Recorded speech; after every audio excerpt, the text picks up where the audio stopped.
Hey everybody, it's spring. It feels like it anyways, and with spring becomes new life, right? And regrowth. And in the whitetail world, what we think about are antlers and the antler growing process. It all begins now. So here are 3 things that you might not know about deer antlers. Number 1, the antler growing process for a buck begins actually when he's an infant and lasts his entire first year of life. What happens is a buck forms those pedicles when he's a fawn. Those pedicles are those antler bases, and this is a protrusion from the skull, and this sets the stage for his rack, not only for that first year, but for every year after that. A buck grows his antlers when the epidermal cap pushes upward and begins laying down layers of mineralized cartilage.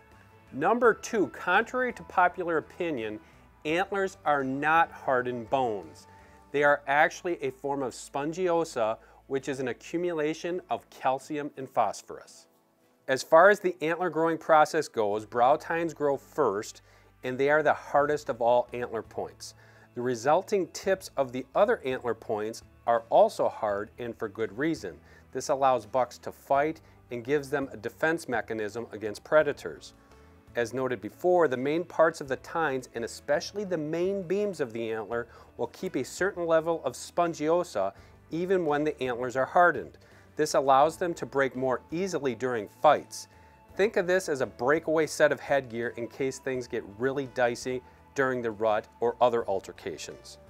So think of spongiosa as that, a sponge. If you cut that antler in half, whether it is in velvet or whether that is a hardened antler, if you look really close, there are little air pockets there, and that's what allows that antler to break if needed. And number 3, the velvet that covers a buck's headgear is just a modification of that deer's regular skin. Antler velvet consists of outer layers of coarse collagen fibers, which are comprised of protein. Velvet is so tough that it cannot be stripped off crosswise. It must be stripped from the antler in the fashion that it grew, lengthwise. In fact, if you would look at velvet up close, there are 6,500 follicles per square inch. And out of every one of those follicles is a little hair that grows upright. These allow that deer a sensory mechanism as he's going through late summer and early fall, so he can navigate areas, especially in the woods, so he doesn't hurt himself. In fact, another interesting thing about those 6,500 follicles per square inch of velvet is that each one of those follicles has its own sebaceous gland. Those glands produce an oil for the deer. That's what gives those velvet antlers their shine.